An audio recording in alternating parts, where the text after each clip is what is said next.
Ниагарский водопад, пожалуй, одно из самых прекрасных мест на планете. Ежегодно, чтобы посмотреть это уникальное чудо природы, сюда со всех концов света приезжают более 8 миллионов человек. На этот раз среди них и съемочная команда из Таджикистана.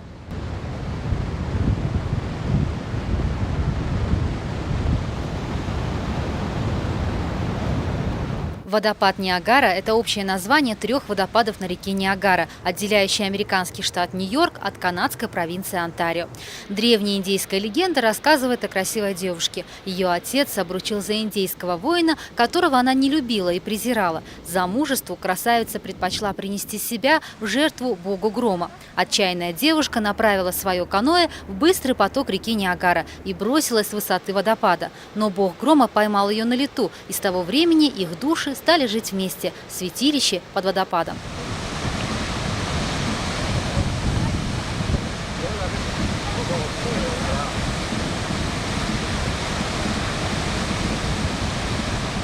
Красивая легенда влечет сюда многих влюбленных, которые предпочитают в этом прекрасном месте не только признаваться в любви, но и справлять свадьбы.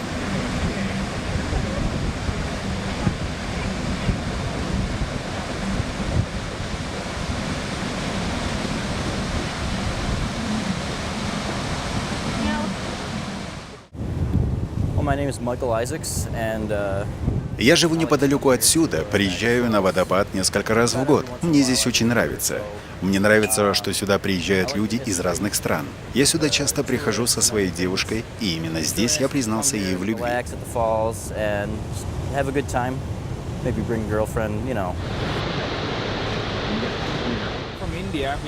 Мы приехали сюда из Индии, и нам очень здесь нравится. Это одно из самых лучших и красивых мест в мире. Здесь особая энергетика, какая-то волшебная сила. Думаю, с нами согласятся многие, кто сюда приезжает.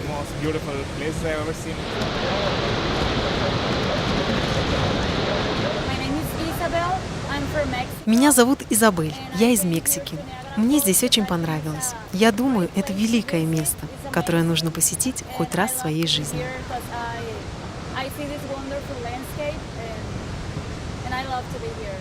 Ниагарские водопады – это водопад Подкова, иногда еще называемый канадским водопадом, американский водопад и водопад Фата. Хотя перепад высоты не очень велик, водопады очень широки, и по объему проходящей через него воды Ниагарский водопад самый мощный в Северной Америке.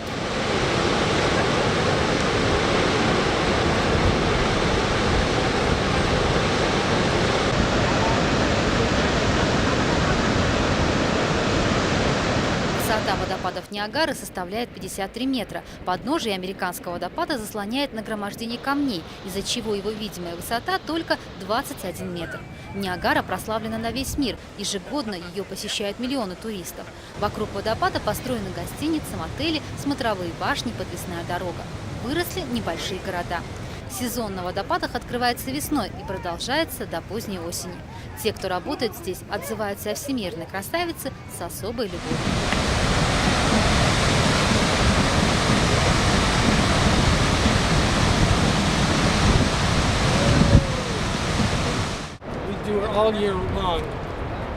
На протяжении 200 лет наша семья в несколько поколений работает в этом районе. Мы все вовлечены в туризм. Здесь мы работаем обычно летом. Мы раздаем брошюры, рассказываем туристам о водопаде. И я себя считаю очень счастливым человеком, потому что работаю в таком красивом месте, куда приезжают туристы со всей планеты.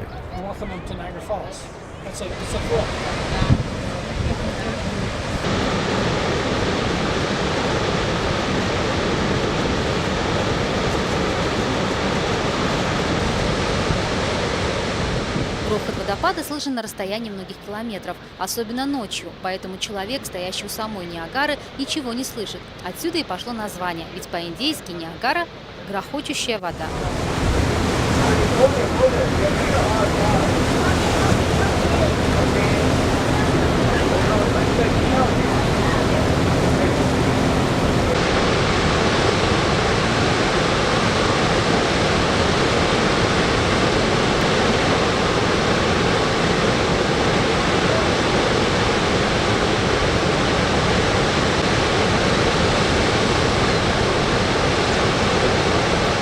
Загадав желанию грохочущей воды, которой больше 50 тысяч лет, мы отправляемся в город Баффало, где нас ждут вкуснейшие в Америке куриные крылышки, приготовленные по особому рецепту.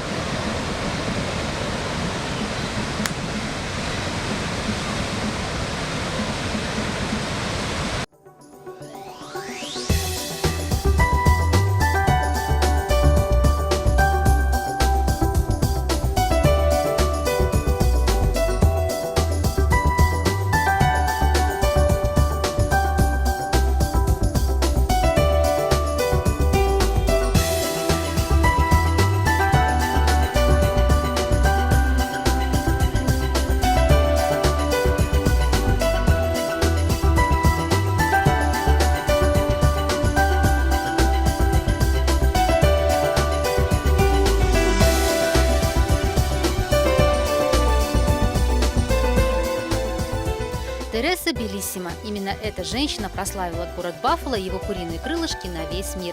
Местные жители убеждены, все началось в 1935 году. В гости к радушной хозяйке скромного заведения пришел племянник с голодными друзьями. На кухне у женщины, кроме куриных крылышек, которые она клала в суп, а затем выбрасывала, ничего не было. В тот судьбоносный день она зажарила крылышки в голубом соусе и подала гостям. Так началась эра крылышек Баффало. С тех пор это заведение – любимое место для туристов и местных жителей. Всех посетителей у входа непременно встречает фигура той самой Тересы. Самое любимое блюдо среди посетителей – это крылышки Баффало, хотя в нашем меню более 100 наименований блюд. Но по большей части люди сюда приходят отведать крылышки Баффало. Рецепт приготовления крылышек Баффало сохранился на протяжении 77 лет. И хотя права на это блюдо не запатентованы, в Баффало считают это блюдо исконно своим. Я горжусь этим заведением, интерьер которого я придумывал сам. Около 20 лет назад я взял со старой парковки номер автомашины и повесил на стену. После этого посетители стали приносить сюда номера автомашин с разных штатов. Кроме этого, здесь также висят мотоциклы. На них я ездил сам. Думаю, что это заведение популярно еще и потому, что здесь вот так необычно. Крылышки Баффало и впрямь восхитительны. Спасибо, Тереса. А мы едем дальше. Впереди нас ждет встреча с домом, с чайным домом в Болдере, в американском городе-побратиме таджикской столицы.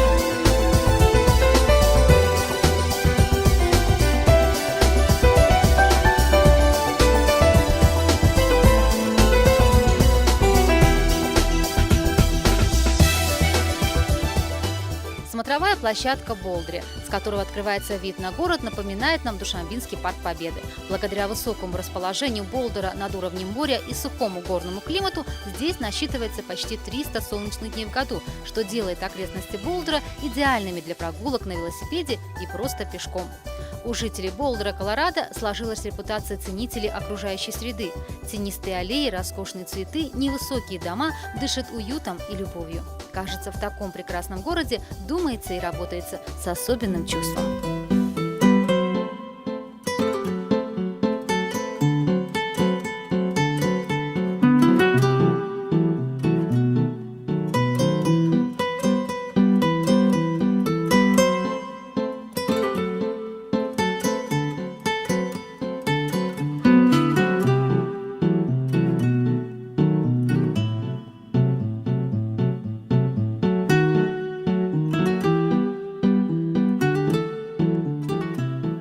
Болдер – город, который уже давно принято считать студенческим. В первую очередь это связано с тем, что Колорадский университет, самое большое учебное заведение штата, расположен в Болдере.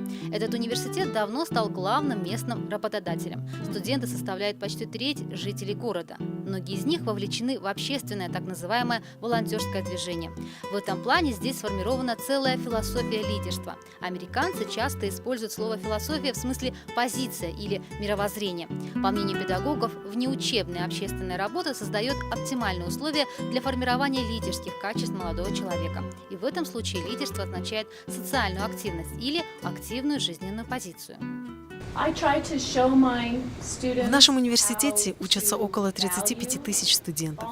Мои студенты ходят в местную школу и занимаются предметами письменности и математики на дополнительных уроках со школьниками.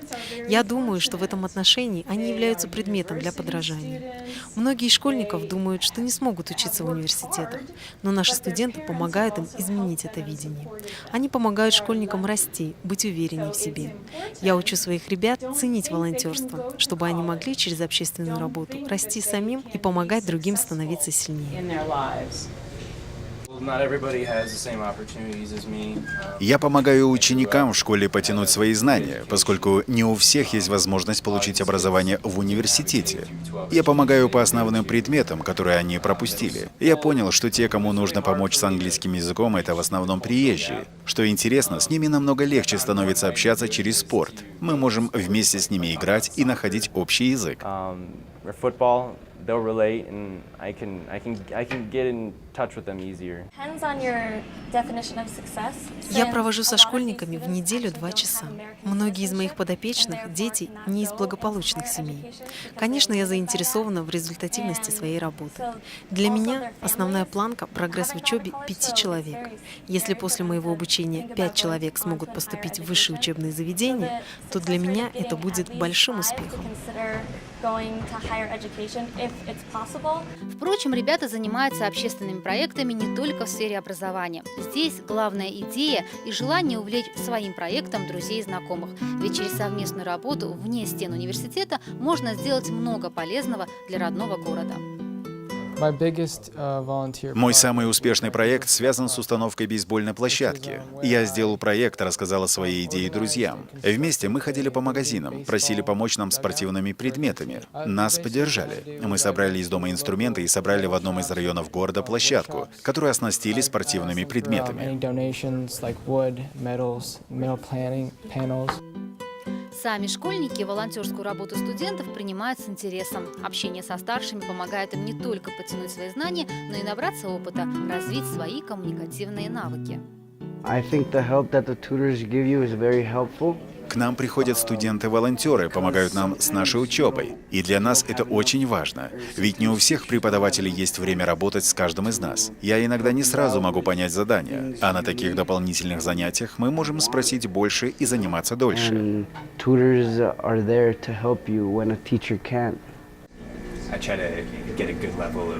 Мне нравится общаться с ребятами. Сначала я их слушаю, выясняю уровень знаний, налаживаю контакт. Потом стараюсь больше рассказывать и, конечно, слушать их. Важно быть другом для них. Важно им помочь узнать больше и закреплять знания.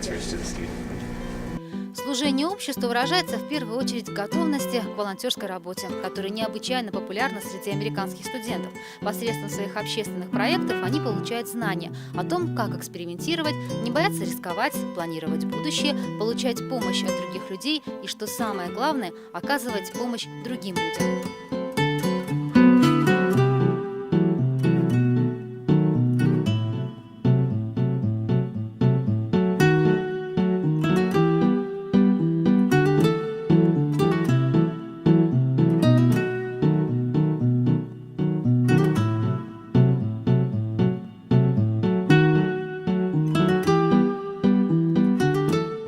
Мы находимся в так называемом регионе скалистых гор, западной части Америки. Здесь расположен Болдер, город-побратим таджикской столицы. Хотя американцы предпочитают называть города-побратимы сестрами. Может, от того, что у сестер схожий климат, прекрасная природа, уникальные горы и, конечно же, своя национальная чайхана.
70-х годах 20 века. Жители города Болдер решили побрататься с одним из городов союзных республик, подружиться или подружить народы через культуру. На глаза местных энтузиастов попалась заметка о любви американского ученого к девушке из прекрасного города Душанбе. Выбор был сделан. Приезд высоких гостей из солнечного Таджикистана подарил двум городам не только дружеские отношения, но и решение построить в Болдере таджикскую чайхану. Город выбрал место, собрал деньги, а Душанбе прислал лучших мастеров.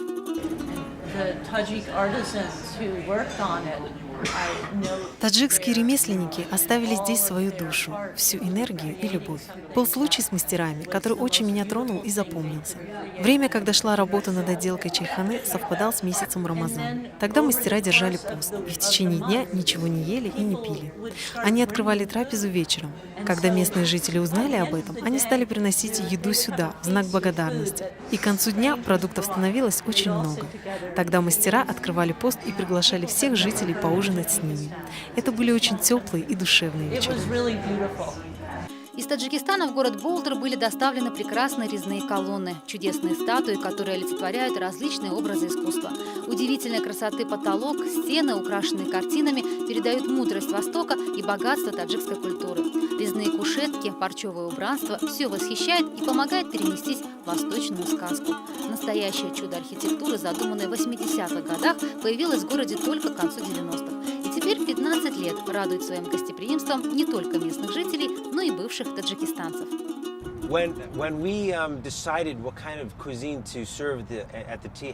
Когда мы начинали работу в чайхане, мы старались, чтобы блюда подходили ко вкусам местного населения. У нас больше американской еды, но мы также стараемся сделать традиционные таджикские блюда, а также блюда центральноазиатской кухни. Здесь также стала традиция отмечать весенний праздник Навруз. Сюда приезжают много гостей. Мы готовим плов и другие национальные блюда. Люди здесь также проводят свадьбы. С недавних пор рядом с чайханой стали проводить и ярмарки фермеров.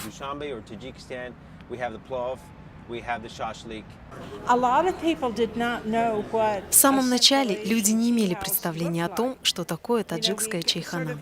Ее сравнивали с японским чайным домом. Но он больше связан с церемонией чая, чем с самим домом, как местом общения и красивого убранства. В нашей таджикской чайхане все очень красиво. Много узоров, вырезанных из дерева и гипса. Много нарисовано на стенах, и это впечатляет многих гостей.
Трепетное отношение к чайхане местных энтузиастов, зачинателей этой идеи, очень тронуло нас. Они рассказывают о восточной красавице в американском городке с глубокой любовью, искренним почтением и почти с детской наивностью. Они рассказывают о своем Душанбе и своем солнечном Таджикистане, который они открыли для себя, когда впервые попали в нашу страну.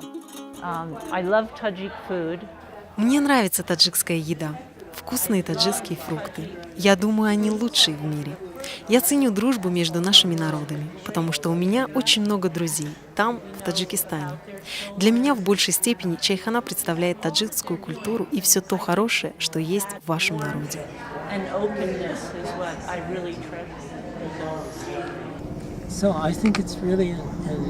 Я думаю, это хорошо, когда люди из разных стран встречаются, дружат и общаются. Так они узнают о других странах. Мы все разные, но мы можем быть вместе. Жители Болдера знают, что Душанбе очень далеко от нас. Знают, что в этой стране живут лучшие ремесленники, которые могут работать с деревом, и благодаря которым в Болдере стоит такая роскошная чайхана. А еще они знают, что в Таджикистане тоже есть горы, и они очень красивые, даже красивее наших.